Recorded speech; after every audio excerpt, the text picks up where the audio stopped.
Ол қызбен көрші едік. Үй арасында тек ескі сарайымыз бөліп тұрған жан жағы қоршалған екі үй. Әке-шешеміз жақсы араласатын туыстар едік. Бірақ нәпсі дегенді қойсаңшы, қанша жыл туыстай араласып тұрған жандарды құрметтемей ол үйдің ауру қызын қорладық. Ағам бір жерімен істеп қорласа, мен бәрін біле тұра үнсіз қалып қорладым. Неге айтпадым екен? Неге? Осы бір өкінішім әлі күнге дейін жүрегімді сыздатып санамнан кетер емес. Қайдағы бір таяқтан қорқып, бейкүнә қыздың әр түні тапталса да үнсіз күзетіп тұрған түндерім есіме түссе, өзімді жек көріп кетемін. Ол кезде менің жасым 14-те, ағамның жасы 20-дан асқан. Ағам көше жігіттерімен жүреді, ішеді, шегеді. Әке-шешем момын жандар, жаз басталса жайлауға көшеді. Ауылдың малын бағамыз. Қыста ағам, мен, әкем. Ара-тұра мен де мал бағуға болысамын. Көршіміздің қарапайым жандар еді, қартайып тозып кеткен анасы. Аузы құрғамай ішетін ұлы мен ауру қызы ғана бар еді. Қызының жасы менен 5 жасқа үлкен. Бала кезден есін жоғалтып ауырған. Байғұс анасы ешкімге шоқытпай бағып өсірді ол қызды. Ол қыздың түрі сондай әдемі, аппақ денесі, қою қара көзі мен қасы қиылған мүсініге көз тартады. Тек ақыл-есі дұрыс емес, аузынан суы ағып жүреді.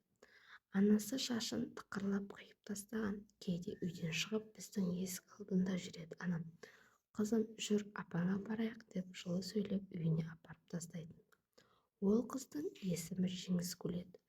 Ауыл болғасын бәрі таниды. Анасы да жиі ізіне ертіп жүреді.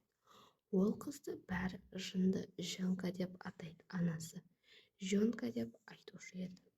Байқұс ана маскүнем ұлын үйлендірді. Танитын алыс туыстарының қызын келін етті.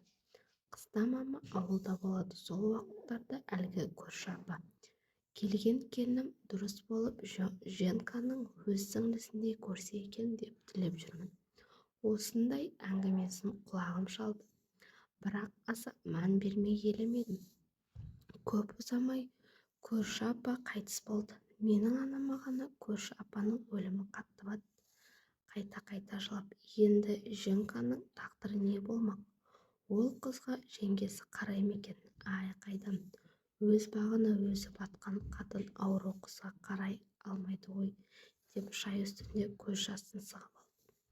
Жөнкасы емес, мына біздердің ол қызды жылатқанын білсе, анам сол жерде тірілей қара жерге кіріп кететін шығар. Ауылда болған кезде дүкеннен анау-мынау алып Жөнкаға алдым. Анасын сағынып жүрген болар, мына үйге барып келейін деп кететін еді. Көрші апаның 40 өтіп туыстары үйінен кете бастады. Көктем келіп біздің үйдегілер жайлауға көшуге дайындалды. Ағам екеуміз қалатын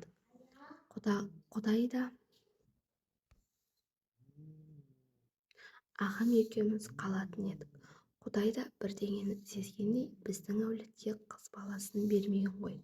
Әйтпесе білмеймін, әке-шешем жоқта өз қарындасын бүлдіріп тастайтын шығар. Әке-шешем наурыз айынан бастап көшеді. Мен мектепте оқитын болғандықтан майды аяқтап ағам екеуміз барамыз. Демалыс сайын жайлауға тартамыз. Мен мектеп бітіргенше ағам ауылдың қойын бағып ақша табады. Берекеті жоқ ақша еді. Тапқан ақшасына арақ, темекі, колбаса, анау-мынау. Кешке үйге келгенде 2 шей-бөрі досы келеді. Үшеуі ішіп өтірік әңгімелерін бөсіп үйге кіріп шығып жүргенде көрші Женка дала кезіп жүріп үйге кіріп келді.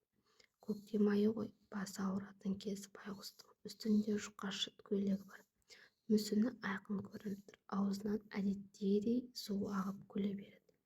Осы жерде 3 шие-бөрінің ойларына бірінші келгенін арам ой қызды пайдалану. Мен ештеңе сезіктенбей, «О, Женка, жүр үйіңе апарып тастайын» деген сәтте ағамның достары, «Тиіспе, ол бізбен бірге болады». Ағам да оларға қосылып, «Женкатай, енді біздікі, алма біз, аузыма түс» деген осы ой. Үшеуі де ыржың-ыржың етіп қарқылдап күліп жіберді. Ағам маған қарап шық далаға, есік алдын күзетіп тұр. Біреу келе жатса бізге айт деп бұйырды. Сосын өздері бірінші мен, сен екінші деп кезек қойып жатты. Осы сөздерінен соң бір сұмдықты білдім, бірақ жігіт болғасын барлығын ішіме сақтап қалдым. 5 минутқа жетпей Жөнканың даусы шықты. Қорыққаннан мен жүгіріп үйге кірдім де тілім байланып қалды. Ағам аты Өшкір ағам байғұс қызды итеріп жатыр екен. Екі сүмелек досы қыздың екі жағында. Аяғы мен қолын ұстап аузына сасық нәскелерін тығып қойған малғұндар. Жүгіре ұмтылып ағамды ұрдым. Ағам мені ұрды. Қасындағы сүмелектерді де жабылып тепкілеп жатты. Сол кезде Жөнка қашып еді. Қыз кетті деп артынан жүгіріп бір сүмелек ұстап алып қайта келді. Менің көз алдымда кезек қойып жеркенішті қылықтарын таңға дейін жасады. Сосын ол қызды екі жағынан сүйреп қорасына апарып қаша жөнелді. Жөнканы ешкім іздемеді. Маскүнем ағасы да жеңгесі де. Ертеңіне сабаққа бара алмадым, бетім ісіп кеткен соққыдан. Ағам таңертең қатаң ескертіп кеткен еді. Тыңда, түндегі оқиғаны айтсам өлесің, басыңды жұлып аламын. Егер сотталсам, сенің де қылмысқа қатысы бар деп ала кетемін. Сосын түрмеде қыз зорлағандарды топ ішегіндегі пайдаланып сенен қыстеке жасайды деген ағамның сөзімен қатты қорыққаным рас. Ағамның сөздерінен қатты қорыққан мен 2 ай бойы қорғансыз Жөнканың түнгі айқайын көрсем де ештеңе істей алмадым. Тек ішімнен мүжіліп қорғай алмағаным үшін қатты өкінемін. Байғұс қыздың қалай азапталғанын айтуға дәтім жетер емес. Үнемі аузына сасық нәскелерін тығып, басына әлемпектерімен орап қояды. Сондағысы Жөнканың аузынан аққан сілекейінен жіркенген түрлері. Бір күні Жөнканың айлық белгісі келген екен. Сонда 3 азғын байғұс қызды қораға апарып, баклажкаға мұздай су құйып, қыздың 2 әрпіне қойды. Содан кейін істерін жалғастырды. Өздерінше тазалық ұстанғандар. Адам 3 күннен кейін тозаққа да көнеді деген рас екен. Мен де 3 азғынның тірлігіне үйрендім. Тіпті мені де олар азғырды. Мұқаш, сен де торғайыңды салып көрмедің бе деп кәлекей дедім. Оған қосылған ағам, оның торғайы әлі өспеген балапан ғой. Арсыз сөздеріне өздері қарқылдап күліп жүрді. Бұл қызды кеш батса шибөрілер аңдып отырады. Түн бата дәретке шыққан уақытында ұстап алады. Көп ұзамай мектептегі оқу аяқталып жайлауға кеттік. 3 ай малдың соңында одан қалды, егіндікте жүреміз. Ауылға тойға кеткен анам жылап келді. Ойбай, көрші Жөнканың аяғы ауыр екен. Құдайдан тапқырлар қызды түнде ұрлап әкетіп қорлаған екен. Байғұс қыздың әке-шешесі кесіп еді, етегі түрілді деп еңкілдеп қоя берді.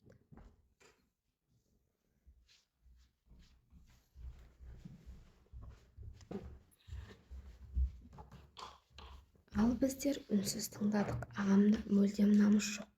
Мүлдем өкінген бейнесін де көрмедім. Анам болса күні-түні бойы Жөнканы айтып көз жасына ерік берді. Сөйтсек, Жөнканың сүт анасы менің анам екен. Анам баяғында көрші апамен арасы 10 күндей, бір айда қыз босанады. Көрші апа Жөнканы босанғанда қатты ауырып, менің анам босанған қыз шетінеп кетіпті. Сол кезде анам осы Жөнканы емізіп, өз қызы секілді оған сүт ана болған. Осы бір оқиғаны анам бұрын айтпады, бірақ айтса да ештеңе өзгермес еді. Бір омыраудан емгендер мұсылманда бауырлар болып саналады емес пе? Ол ағама ол әсер етпейтінін әлдеқашан білдім. Сол үшін туған қарындасым болмағанына қуандым. Ауыл шулап жаны ашығандай болды, бірақ қорғансыз қызға ешкім көмектеспеді. Ой, ол ауру ғой, кіммен жатып кіммен болғанын да білмейді деп өсектеген әйелдер жағы. Байғұс Жөнка біздер кеткен соңда әлгі сүмелектер басқа еркектерге айтып қосылып жасап, солай қорлық жалғаса берген.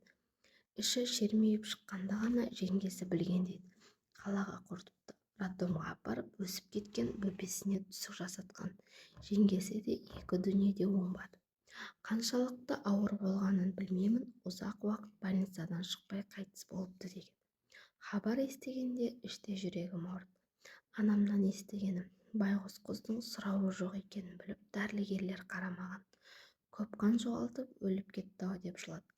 Анасының маңына жерлегенде жер қазуға бардық. Ағам да басқа да еркектер. Қарап отырсам, ол жердегі еркектердің жартысы жөнканы қорлағандар.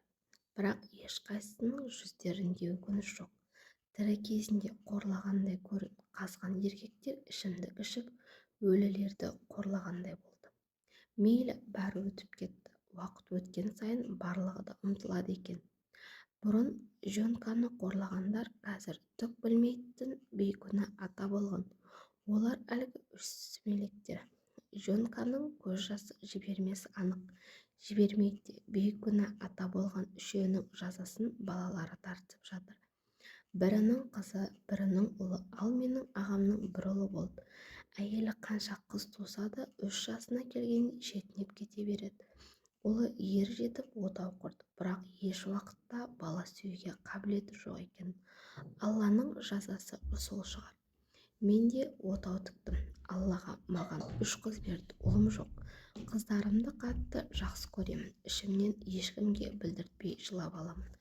Қыздарымды ешкім қорламаса екен деп Алладан тілеп күні-түн дұға етемін. Үлкен қызым осыдан 2 жыл бұрын тұрмысқа шықты. Барлығы жақсы. Бірақ көп ұзамай қызымның қабірінде жыладым.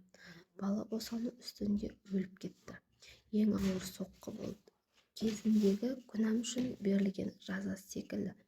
Кезе соқпа, әлде сәйкестік пе? Қызыма дәрігерлер дұрыс қарамаған. Әлі өмірге келмеген сәбимен жерленген қызымның жаназасында әбден егіліп жыладым.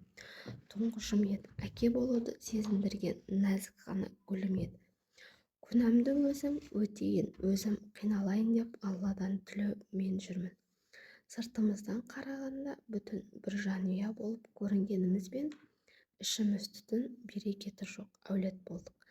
Әке-шешем де әлдеқашан дүниелік болды. Ағам екеуміздің әйелдеріміз бір-бірімен жау. Абсынды келін болып сыйласпады. Бір шаңырақта тұрғанда елге масқара болып құрылған. Осы күнге дейін туысқан болып араласпаймыз. Мен қара шаңырақта тұрамын. Баяғы көрші Жөнканың үйінің қасында. Жөнканың жеңгесі қазір жарымжан, келіні қарамайды. Баяғыда Жөнканың күйін көшкендей тек оны қорлайтын еркектер қартайды. Маскүнем ағасы әлдеқашан арақтан кетті. Жесірі қалған әйелі ұлын нағашыларының қолына берген. Баға алмаймын, қара басымды асыра алмай отырмын. Бірақ есейгенде қолына алды. Сөйтсек сылтауы еркектер екен. Бұл қатын ауру болғанша неше түрлі еркектерді қабылдап, бұл үйді ойнақтық ордасы еткен. Қазір күн шуақта отыратын арбасында тықылып, мыжырайған қара кемпір болған. Түріне қарасаң ешқандай күнәсі жоқ секілді. Ай, өмір, ай, өмір.